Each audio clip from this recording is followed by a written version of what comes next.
Hello everyone, मैं वैभव सिंह आप सबको स्वागत करता हूं मार्गदर्शन शिक्षा केंद्र यूट्यूब चैनल में। आशा करता हूं सब लोग ठीक हो गए, अपनी तबीयत का पूरा पूरा ख्याल रख रहे होगे और पूरी पूरी मेहनत कर रहे होगे अपनी पढ़ाई पे। तो चलिए बिना किसी देरी के आज की वीडियो शुरू करते हैं। तो ये जो हमारी वीडियो होने वाली है, ये होने वाली है आज के इतिहास की वीडियो। डेट क्या है आज? तारीख है आज 14 मार्च। तो हम लोग इसमें क्या डिस्कस करेंगे? 14 मार्च का जो इतिहास है, क्या क्या इतिहास में महत्वपूर्ण घटनाएं हुई है 14 मार्च को, वो हम इस वीडियो में डिस्कस करेंगे। तो चलिए पहले देखते हैं हमारे देश के अंदर क्या क्या महत्वपूर्ण घटनाएं हुई थी आज के दिन। तो पहली घटना क्या है? 1913 की घटना है। 1913 में ये एक आपके कवि हैं, एक साहित्यकार हैं, जिनके बारे में हम यहाँ पे बात करने वाले हैं। उनका आज के दिन जन्म हुआ था। ठीक है, उनका आज के दिन जन्म हुआ था। क्या नाम है इनका? इनका नाम है एस.के. पुटकार्ट। क्या नाम है इनका? एस.के. पुटकार्टी इनका नाम है। तो इनका आज के दिन क्या हुआ था? जन्म हुआ था आज के दिन। तो इनका जन्म, अगर इनका पूरा जीवन काल देखने की कोशिश करें तो जन्म कब हुआ इनका? 14 मार्च 1913 को। 14 मार्च 1913 को इनका जन्म हुआ है। और इनकी मृत्यु कब हुई है? 6 अगस्त 1982 को, 1982 में इनकी मृत्यु हुई है। 6 अगस्त 1982 में इनकी मृत्यु हुई है। देखिए साहित्यकार तो थे ही थे, अगर इनके बारे में बात करें, ये साहित्यकार तो थे ही थे। दूसरा ये पॉलिटिशियन भी थे। ठीक है, केरला से बिलोंग करते थे। ये साहित्यकार तो थे ही थे। साहित्यकार कौन होते हैं? जो किसी चीज के ऊपर, मतलब किसी भाषा के ऊपर काम करते हैं। ठीक है, किसी लिटरेचर के ऊपर काम करते हैं। साहित्य मतलब लिटरेचर, तो किसी लिटरेचर के ऊपर काम करते हैं, उनको क्या बोलते हैं? उनको बोलते हैं साहित्यकार। ओके, तो पॉलिटिशियन भी थे ये और साहित्यकार भी थे। और देखिए इनका एक बहुत बड़ा शौक था। क्या शौक था? इनको घूमने का, ट्रैवलिंग का बहुत शौक था इनको।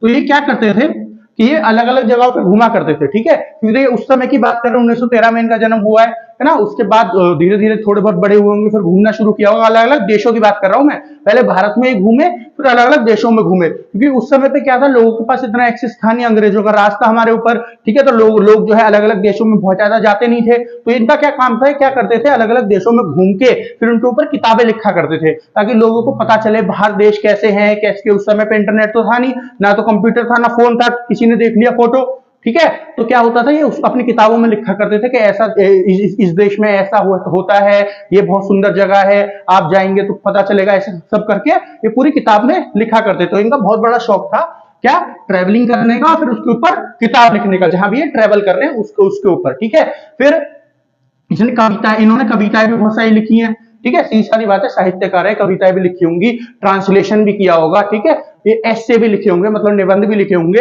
इन्होंने ट्रांसलेशन भी बहुत किया है। ठीक है, ट्रांसलेशन मतलब एक भाषा से दूसरी भाषा में जो ट्रांसलेशन होता है, एक भाषा से दूसरी भाषा में जो ट्रांसलेशन होता है, वो भी इन्होंने बहुत किया है। ठीक है, वो भी इन्होंने कई बार किया है। उसके बाद इन्होंने ऐसे बहुत सारे लिखे हैं, इन्होंने प्ले बहुत सारे लिखे हैं, मतलब नाटक जो लिखा करते हैं। ओके, तो ये इनके बारे में। अगर इनके अवार्ड्स की बात करूं, ठीक है, अब हम क्या जानेंगे? इनके अवार्ड्स की बात करेंगे कि इन्होंने अवार्ड कौन कौन से जीते हैं। ठीक है, पहले हम जानेंगे इनके अवार्ड कौन कौन से हैं। तो पहला अवार्ड है इनका केरला साहित्य अकेडमी अवार्ड। कौन सा? पहला अवार्ड है इनका केरला साहित्य अकेडमी अवार्ड। केरला साहित्य अकेडमी अवार्ड ये इन्हें कब मिला था? ये इन्हें मिला था 1961 में।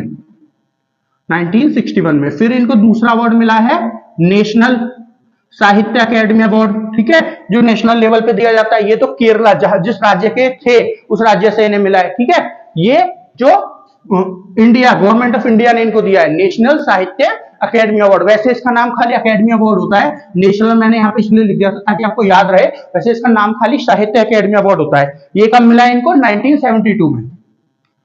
1972 में। फिर इनको मिला है तीसरा अवार्ड ज्ञानपीठ अवार्ड। कौन सा? ज्ञानपीठ अवार्ड।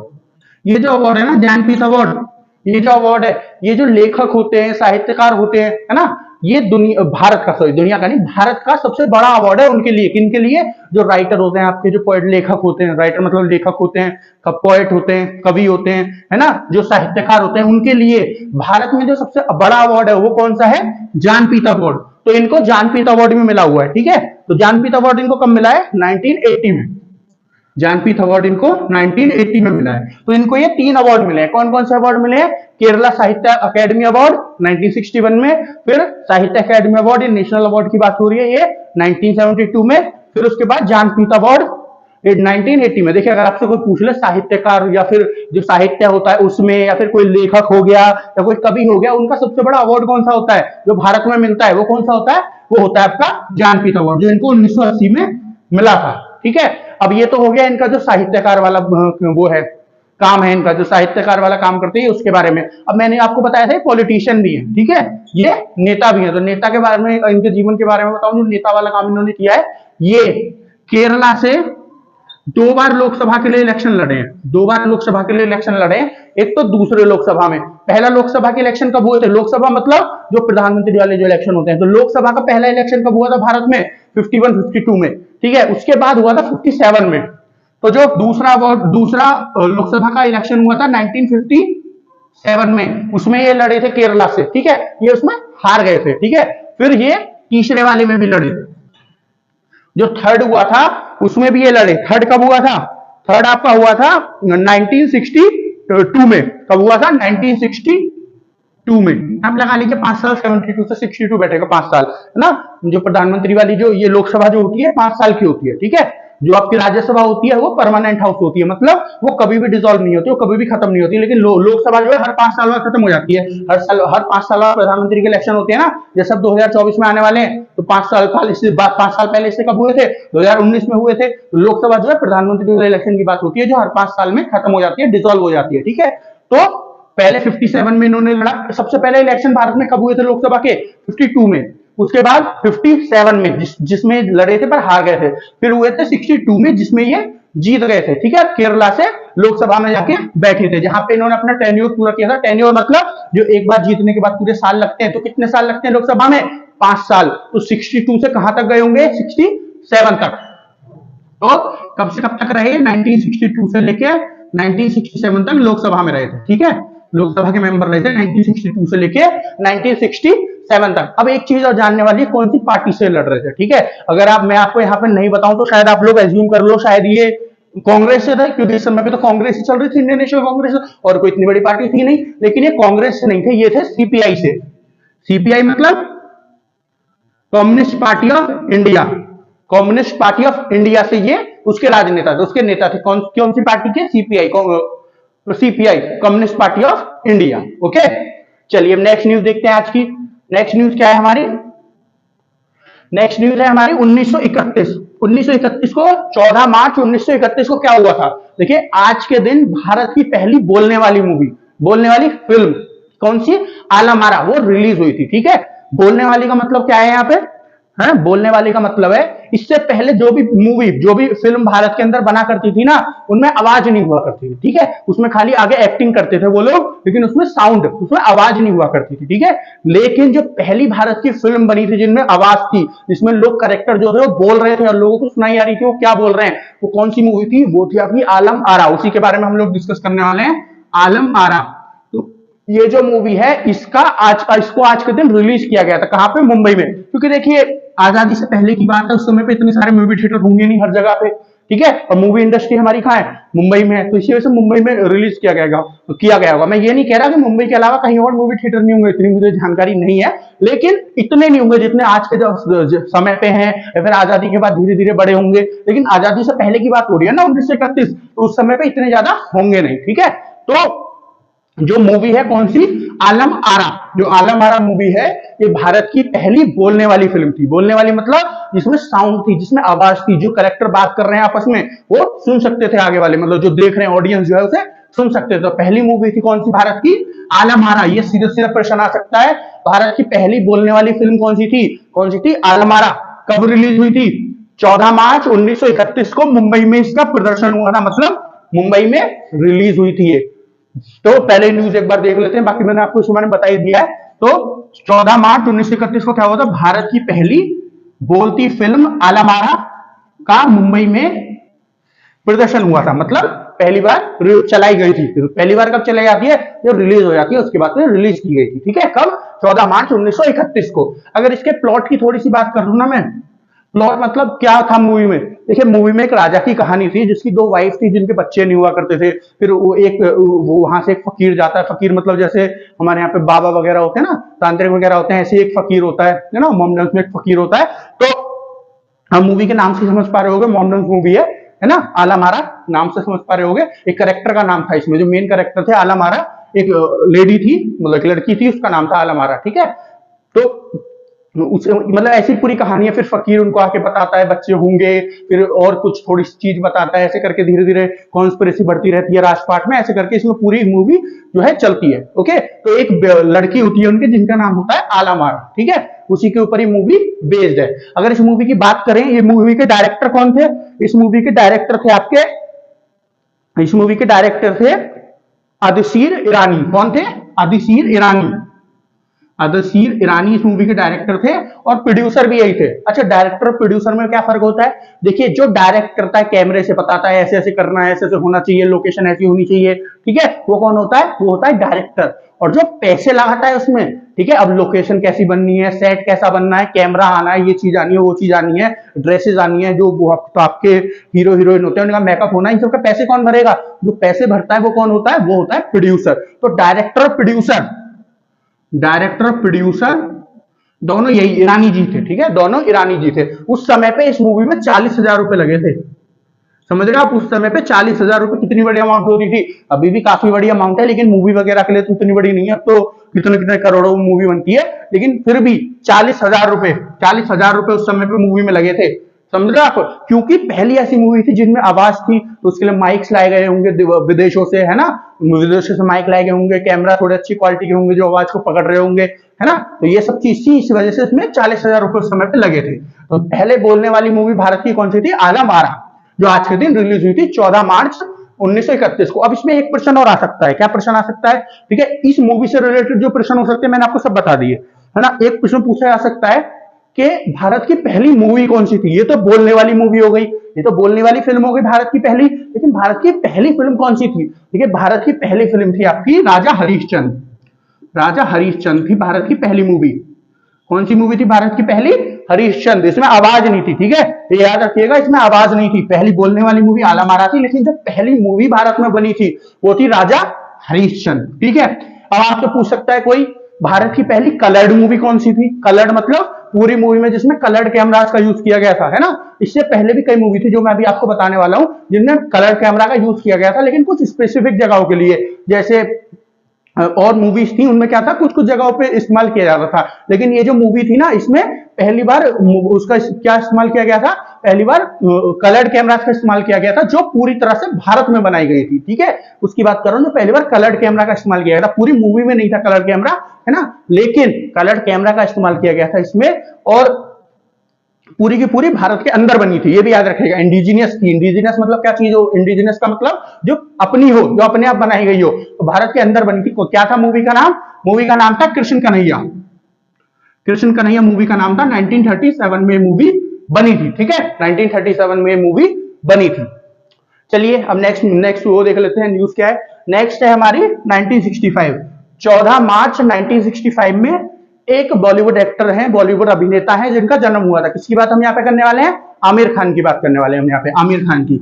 अब देखिए, आप अगर सोचोगे कि आमिर खान की बात हम यहाँ पे क्यों कर रहे हैं, वो हमारे लिए इतने इंपॉर्टेंट क्यों हो गए कि हमारे पेपर में पूछे जा सकते हैं, क्यों? देखिए, दो कारण है इसके, ये पेपर में क्यों पूछे जा सकते हैं।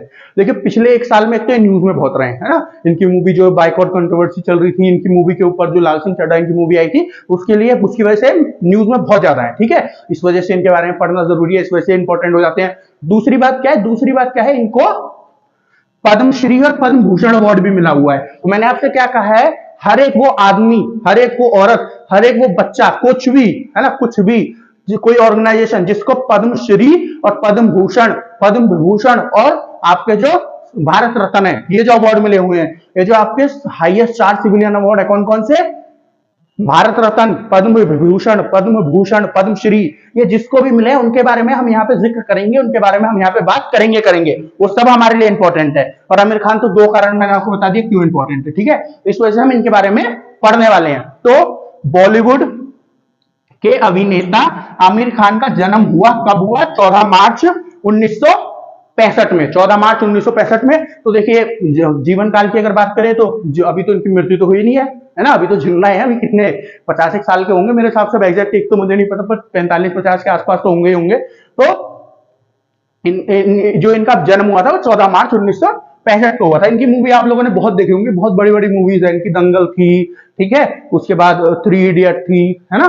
3 इडियट इनकी मूवी है, बहुत फेमस मूवी है, हर जगह विदेशों में भी देखी गई है। फिर इनकी एक मूवी वो थी रंग दे बसंती थी, जो इनकी बहुत मूवी देखी गई है। इनके बारे में आपने सबने मतलब सुना ही होगा। इनका पूरा 30 साल का जो बॉलीवुड मूवी में काम कर रहे हैं, 30 साल से काम कर रहे हैं, ठीक है, समझ रहे हो आप। जो इनकी एज अ मैन कैरेक्टर पहली मूवी थी वो थी कयामत से कयामत तक, कयामत से कयामत तक, ठीक है, जो 1987-88 में आई थी। एग्जैक्ट ईयर मुझे याद नहीं है, 87-88 में आई थी, ठीक है। और इनको इस मूवी के लिए नेशनल अवार्ड भी मिला था, ठीक है, गवर्नमेंट ऑफ इंडिया के द्वारा भी अवार्ड दिया गया था। तो इनको टोटल 4 बार नेशनल अवार्ड मिले हैं, 4 बार। एक तो मैंने आपको बता दिया हम लोग कयामत से कयामत तक के लिए, जिसमें एक्टर थे, ठीक है, जिसमें एक्टर थे, कब मिला था 1988 में। 1988 में इनको पहला अपना नेशनल अवार्ड मिला था, ठीक है। दूसरा नेशनल अवार्ड इनको कब मिला अपना? दूसरा नेशनल अवार्ड आमिर खान जी को मिला था मूवी रख के लिए। कौन सी मूवी के लिए? रख। जो मूवी इनको मिला था 1989 में, ठीक है, नेक्स्ट ईयर ही मिल गया था, ठीक है। रख जो मूवी थी उसमें डबल ए रख, ठीक है, उसके लिए 1989 में इनको नेशनल अवार्ड मिला है। फिर इनको मिला था लगान मूवी के लिए। लगान मूवी तो आप सबने देखी होगी, कितनी बड़ी मूवी है ना, कितनी अच्छी मूवी है लगान। उसके लिए इनको मिला है 2004 में। ये लगान मूवी के प्रोड्यूसर भी थे और एक्टर तो थे ही थे, हीरो तो थे ही थे उसमें। तो इस वजह से उनको भी लगान मूवी के लिए भी इनको 2004 में मिला है क्या? National award government of India की तरफ से। फिर इनको कौन सी मूवी के लिए मिला है? फिर इनको मिला है तारे जमीन पर मूवी के लिए, ठीक है। फिर इनको मिला था तारे जमीन पर मूवी के लिए। ये भी बहुत अच्छी मूवी थी, बहुत प्यारी मूवी थी, तारे जमीन पर। इसके लिए फिर इनको नेशनल अवार्ड मिला है, ठीक है। अब हम बात करें, मैंने क्या बताया, पद्मश्री और पद्म भूषण अवार्ड भी इनको मिले हुए हैं। तो पद्मश्री इनको कब मिला हुआ है? पद्मश्री और पद्म भूषण। तो पद्मश्री इनको कब मिला है? पद्मश्री इनको मिला है 2003 में। 2003 में इनको पद्मश्री मिला हुआ है, किसको? आमिर खान जी को। और 2010 में मिला हुआ है पद्म भूषण, ठीक है। ये हो गया किसके बारे में? ये हो गया आमिर खान जी के बारे में। मैंने आपको सारा कुछ आमिर खान जी के बारे में बता दिया जो पूछा जा सकता है आपसे, ठीक है। कंट्रोवर्सी में क्यों थे, ये जो मूवी आई थी इनकी जिसकी वजह से न्यूज में, वो सब आपको पता है। जो इनकी कुछ कमेंट्स थी, ठीक है, जो किसी और रिलीजन के ऊपर उल्टी सीधी कमेंट कर देते हैं, बहुत सारे एक्टर होते हैं, सोचते नहीं है, ठीक है, सोचते हैं जनता पागल है, तो फिर उनके ऊपर ऐसा ही होता है, फिर समझ रहे हो आप, ऐसा ही होता है फिर उनके साथ। तो इसी वजह से उस वजह से कुछ कंट्रोवर्सी हुए, फंस गए थे, कुछ कंट्रोवर्सी हो गई थी, जिसकी वजह से क्या है, इनकी मूवी को बायकॉट किया गया था। चलिए आगे देखते हैं, नेक्स्ट न्यूज देखते हैं। नेक्स्ट न्यूज क्या है हमारी? 14 मार्च 2010 की बात करते हैं। यहाँ पे हम एक मराठी कवि के बारे में बात करने वाले हैं। एक मराठी कवि के बारे में बात करने वाले हैं। उस कवि का नाम क्या है? गोविंद विनायक करंदीकर। क्या नाम है? गोविंद विनायक करंदीकर। इस क्या नाम है? ये जो मराठी कवि हैं इनके बात करने वाले हैं। इनका आज के दिन क्या हुआ था? निधन हुआ था इनका आज के दिन, ठीक है। इनका आज के दिन निधन हुआ था, किसका? गोविंद विनायक करंदीकर का, जो एक मराठी कवि है, एक बहुत प्रसिद्ध मराठी कवि है, ठीक है, बहुत प्रसिद्ध मराठी कवि है। इनके अगर बात करें, इन्होंने जो है ट्रांसलेशन का काम इन्होंने बहुत किया है। ट्रांसलेशन मतलब एक भाषा से दूसरी भाषा में बदलने का काम। तो इन्होंने बहुत सारी हिंदी की पुस्तकें हैं, साहित्य हैं, बहुत सारी हिंदी के कविताएं हैं, बहुत सारी हिंदी की, जिनको मराठी भाषा में बदला है, ठीक है, जिनको मराठी भाषा में बदला है, ठीक है ना। तो ट्रांसलेशन का काम इन्होंने बहुत किया है। बाकी इन्होंने कविता तो बहुत सारी लिखी है मराठी में, प्ले भी बहुत सारे लिखे हैं मराठी में, मूवीज की स्टोरी भी 2-3 इन्होंने लिखी है। मतलब लिखी तो इन्होंने पूरी वो थी, क्या बोलते हैं उसको, कहानी थी, ऐसे वगैरह कहानी वगैरह थी, लेकिन उनको अडेप्ट करके मूवी भी बनाई गई है बहुत सारी मराठी में, ठीक है। तो ये इनका जीवन है, ओके। अगर इनके जीवन काल की बात करूं, इनका जीवन काल तो रह गया, इनके जीवन काल की बात करूं तो मृत्यु तो इनकी पता चल गई आपको कब हुई? 14 मार्च 2010 में। मृत्यु कब हुई इनकी? 14 मार्च 2010 में इनकी मृत्यु हुई। लेकिन अब इनका जीवन पता होना, मतलब जन्म भी पता होना चाहिए। जन्म कब हुआ? इनका जन्म हुआ 23 अगस्त 1918 को। कब?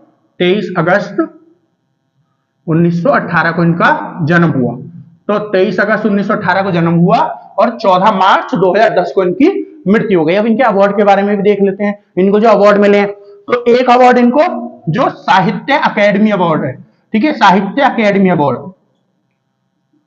कौन सा वाला है साहित्य अकेडमी? मैंने यहां भी बताया था जब इनके बारे में बताया था, ठीक है, जब ये केरल के जो पॉलिटिशियन और जो लेखक थे इनके बारे में बताया था। कौन सा होता है साहित्य अवार्ड? जो नेशनल, जो गवर्नमेंट ऑफ इंडिया के द्वारा दिया जाता है, जो गवर्नमेंट ऑफ इंडिया के द्वारा दिया जाता है। ये इनको कब मिला था? ये मिला था इनको 96 में।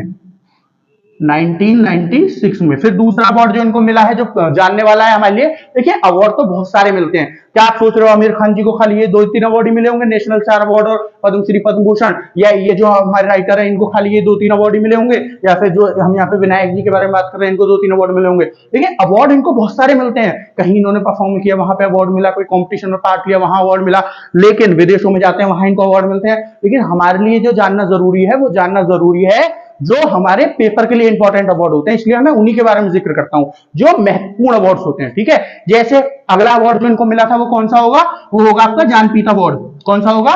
ज्ञानपीठ अवार्ड। ज्ञानपीठ अवार्ड के बारे में मैंने क्या बताया था? जो साहित्यकार हो गए, लेखक हो गए, राइटर हो गए, है ना, लेखक मतलब राइटर ही होता है, इंग्लिश में राइटर बोल देते हैं, कवि हो गए आपके, है ना, ये सब जो होते हैं, ट्रांसलेटर हो गए, इन सब का क्या है? इन सब का सबसे महत्वपूर्ण, सबसे बड़ा अवार्ड है। ठीक है, जैसे हाईएस्ट सिविलियन अवार्ड मैंने कौन सा बताया? सबसे बड़ा भारत रत्न। ठीक है, खेल की दुनिया में आपका ध्यानचंद खेल रत्न अवार्ड, खेल की दुनिया में ध्यानचंद खेल रत्न अवार्ड। ठीक है, उसी तरह जो आपका ये वाला क्या बोलते हैं इसको, जो कवि वगैरह हो गए, लेखक वगैरह, ये सब जो होते हैं, साहित्यकार जो होते हैं, इनकी दुनिया में सबसे बड़ा अवार्ड भारत के अंदर कौन सा है? वो है आपका ज्ञानपीठ अवार्ड। तो इनको ज्ञानपीठ अवार्ड भी मिला हुआ है। कब मिला है इनको ज्ञानपीठ अवार्ड? 2006 में।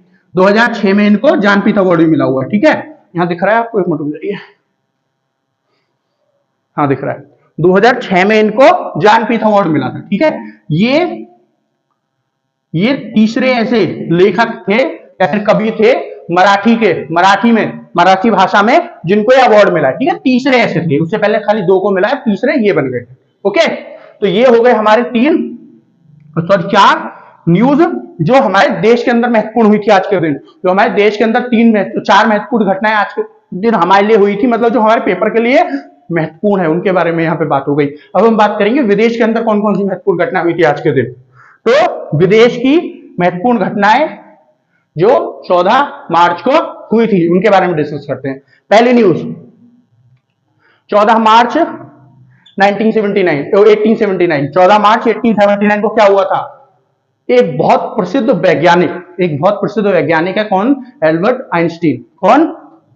एल्बर्ट आइंस्टीन, इनका जन्म हुआ था आज के दिन। तो प्रसिद्ध वैज्ञानिक एल्बर्ट आइंस्टीन का जन्म हुआ था आज के दिन। एल्बर्ट आइंस्टीन के बारे में मुझे पूरा विश्वास है आप सबको पता होगा एल्बर्ट आइंस्टीन के बारे में। ये एक भौतिक वैज्ञानिक थे। भौतिक वैज्ञानिक मतलब थ्योरेटिकल वैज्ञानिक जो होते हैं, थ्योरेटिकल साइंटिस्ट जो होते हैं, है ना, फिजिसिस्ट थे, थ्योरेटिकल फिजिसिस्ट कौन होते हैं? जो थ्योरी लिखी हुई होती है उसको एक्सपेरिमेंट में लेके और फिर उसको चेक करते हैं सही है कि नहीं है, जो थ्योरी में लिखा हुआ है वही रिजल्ट दे रहा है कि नहीं दे रहा हमारा एक्सपेरिमेंट। तो ये सब चीजें करते हैं, कौन करते हैं? ये करते हैं थ्योरेटिकल साइंटिस्ट बोल दो या थ्योरेटिकल फिजिसिस्ट बोल दो, फिर अपनी थ्योरी भी देते हैं अलग अलग चीजों पे। ठीक है, थ्योरी मतलब जो वो नोट्स वगैरह लिखे हुए होते हैं ना, उसको थ्योरी कहते हैं, जो लिखा हुआ होता है वो थ्योरी होती है। तो ये काम होता है थ्योरेटिकल फिजिसिस्ट का। अब इनके बारे में देखिए, अगर मैं आपको बताने लगूं इन्होंने क्या क्या चीज की खोज की थी, ये की थी, वो क्या क्या खोज किया था, कौन कौन से पेपर लिखे थे, तो देखिए अब हम साइंस का पेपर तो दे नहीं रहे। ठीक है, अगर हम स्पेसिफिक साइंस का पेपर दे रहे होते, ठीक है, जनरल साइंस में फिर भी 2-4 क्वेश्चन साइंस के आ जाएंगे, लेकिन वो इनसे रिलेटेड नहीं आएंगे, है ना, इनसे रिलेटेड नहीं आएंगे। इनको हम क्यों पढ़ रहे हैं? क्योंकि इनको नोबेल प्राइज मिला था। ठीक है, तो नोबेल प्राइज के बारे में हम थोड़ा सा जानकारी मिल जाए हमको, इस वजह से मैंने इनको डाला। वैसे भी ये बहुत ज्यादा फेमस आदमी है, तो इनके बारे में पूछ सकते हैं थोड़ा बहुत। ठीक है ना, समझ रहे हैं आप? तो इसी वजह से मैंने इनको यहाँ पे डाला है, इसी वजह से मैंने इनको यहाँ पे डाला है। इनकी जो अगर कुछ इनकी उसकी बात करूं, खोजों की बात करूं, तो इन्होंने खोज की है जैसे थ्योरी ऑफ रिलेटिविटी की इन्होंने खोज की है ना। थ्योरी ऑफ रिलेटिविटी मतलब स्पेस और टाइम के बीच में कैसे बात चलती है, कैसे कैसे काम होता है, क्या क्या रिलेशन है, उसके बारे में बात करी है। एक इनका बहुत फेमस फॉर्मूला है E=mc²। इसमें बहुत लोगों ने पढ़ा होगा, जिन लोगों ने साइंस पढ़ी होगी अपनी 10th-12th में, है ना, उन्होंने पढ़ा होगा। E=mc² वाला फॉर्मूला बहुत ज्यादा यूज होता है। थ्योरी ऑफ रिलेटिविटी के बारे में पढ़ा होगा। ठीक है, ये इनकी बहुत महत्वपूर्ण बातें थी जो इन्होंने बताई थी, जिनकी इन्होंने खोज की थी। वो आज के बहुत पहले इन्होंने खोज कर दी। ठीक है, अगर मैं बात करूं इनका जन्म कब हुआ, 14 मार्च 1979 को। इनकी मृत्यु कब हुई? अब इनकी मृत्यु पता होना चाहिए। इनकी मृत्यु हुई 18 अप्रैल 1955 में, है ना, 18 अप्रैल 1955 में इनकी मृत्यु हुई। ठीक है, तो इनको मृत्यु हुई को बहुत समय हो गया, लेकिन अभी भी इनकी थ्योरी जो है उनको बहुत अच्छे से, है ना, कोई भी एक्सपेरिमेंट होगा तो इनकी थ्योरीज को इस्तेमाल किया ही जाता है। अब हम बात कर लेते हैं नोबेल प्राइज की जो इनको मिला है। इनको नोबेल प्राइज मिला था 1921 में। 1921 में इनको फिजिक्स का नोबेल प्राइज मिला था। ठीक है, मैंने आपको क्या बताया, फिजिशियन थे ये, है ना, मैंने क्या बताया, फिजिसिस्ट, सॉरी फिजिशियन नहीं, फिजिसिस्ट, फिजिशियन तो वो होते हैं जो एक्सरसाइज वगैरह कराते हैं ना, डॉक्टर के पास होते हैं, वो फिजिशियन नहीं है, ये फिजिसिस्ट थे, फिजिशियन नहीं फिजिसिस्ट थे, ठीक है, फिजिसिस्ट थे, है ना, साइंटिस्ट बोल सकते हो आप लोग। ये 1921 में इनको फिजिक्स के फील्ड में नोबेल प्राइज मिला था। अगर नोबेल प्राइज की बात करें, अगर नोबेल प्राइज की बात करें, नोबेल प्राइज जो है आपका कब से देना शुरू किया गया था? 1901 से, 1901 से देना शुरू किया गया था। एक स्वीडिश के साइंटिस्ट थे जिनका नाम क्या था?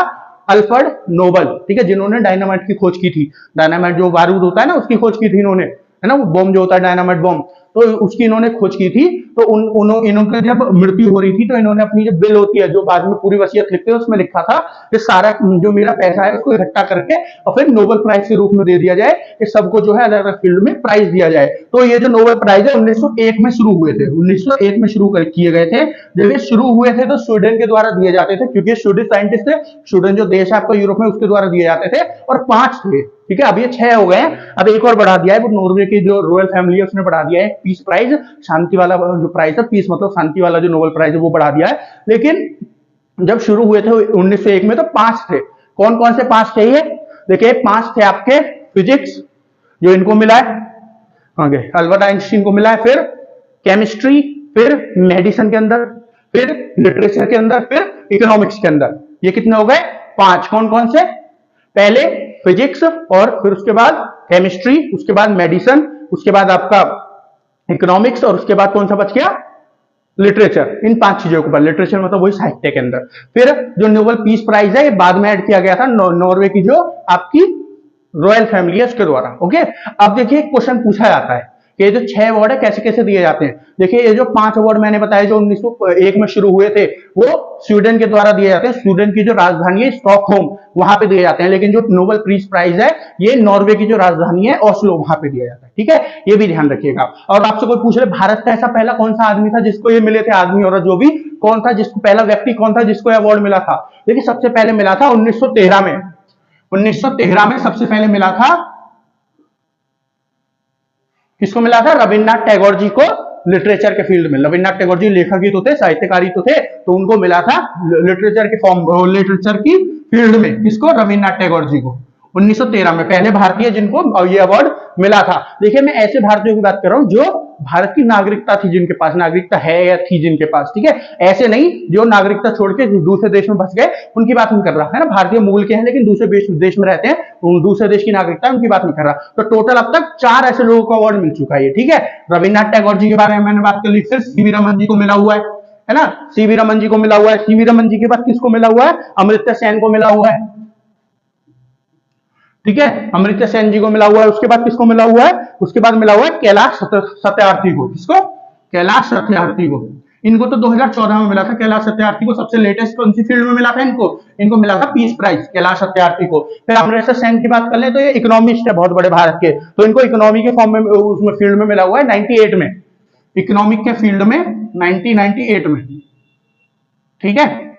फिर सीवी रमन को किसमें मिला हुआ है? देखिए सीवी रमन भी बहुत बड़े साइंटिस्ट थे, इनको भी फिजिक्स के फील्ड में मिला हुआ है। कब? 1930 में, 1930 में इनको फिजिक्स के फील्ड में मिला हुआ है, ठीक है। तो ये भारत के 4 हैं जिनको भारत की नागरिकता जिनके पास थी जब इनको अवार्ड मिला, जब अवार्ड मिला जब बात मैं कर रहा हूं, उनके पास नागरिकता थी। वैसे अगर टोटल बात करूं, अगर मूल वाले भी लगाऊं, जो भारतीय मूल के थे, जो खुद पहले भारत के थे, भारत में रहते थे, या जन्म भारत में हुआ था, या माता पिता या उनके दादा दादी जी भारत से थे, तो ऐसे कुल मिला के 11 को मिला हुआ है।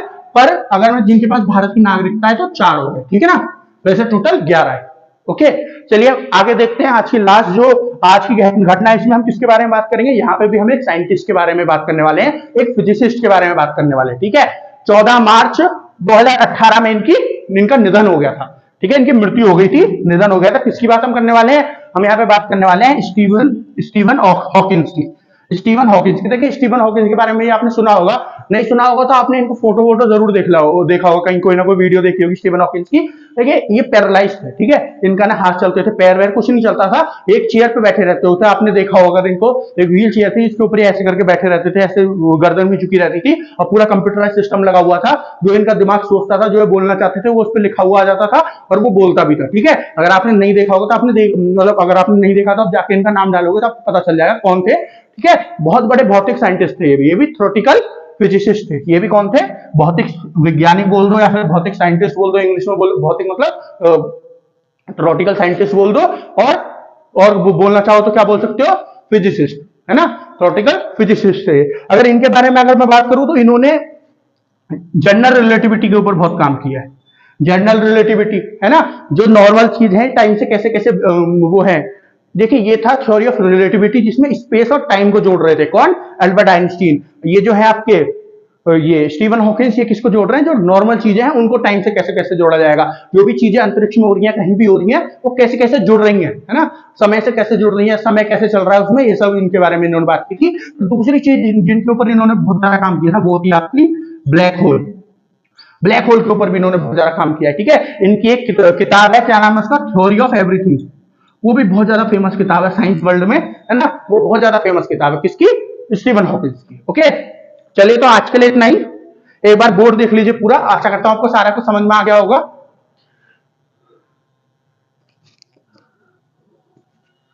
तो आज के लिए इतना ही। अगर आपकी फिर भी कुछ समझ में नहीं आया, मैंने पूरी मेहनत की है समझाने की, फिर भी अगर आपको कुछ समझ नहीं आया तो आपको क्या करना है? जैसे वीडियो देखेंगे जाके सीधे कमेंट सेक्शन में जाएंगे, वीडियो देखने के बाद, और कमेंट करके बता देंगे सर हमारी ये चीज समझ में नहीं आई, और मैं जो आपकी नेक्स्ट वीडियो होगी, जो होगी आपकी 15 मार्च की, उसमें आपको जो आपकी समझ में आया वो समझा दूंगा। फिर उसके बाद 15 मार्च की न्यूज जो है उनको शुरू करूंगा, 15 मार्च की जो घटना है उनको शुरू करूंगा। ठीक है, और अगर आपकी समझ में आ गया तो बहुत अच्छी बात है, फिर तो आप लाइक बटन को दबाइए, है ना। अगर समझ में आ गया तो लाइक करिए। क्यों लाइक करना है आपको? तो जब आप लाइक करते हो ना, तो यूट्यूब को पता चलता है वीडियो अच्छी है, कंटेंट अच्छा है, फिर और ज्यादा लोगों तक उसको पहुंचाते हैं। और देखिए कोई भी वंचित ना रहे इस ज्ञान से, इस वजह से इसको लाइक करिए और ज्यादा से ज्यादा लोगों तक पहुंचाइए, और शेयर भी करिए। जो आपके जानने वाले लोग हैं उनको शेयर भी करिए, और हमारे चैनल को सब्सक्राइब भी करिए और करवाइए। तो आज के लिए इतना ही, मिलते हैं आपसे। प्लीज हमें सपोर्ट करिए और हमारे चैनल को सब्सक्राइब करें, वीडियो को लाइक करें और शेयर करें। तब तक के लिए, अगली बार तक के लिए धन्यवाद।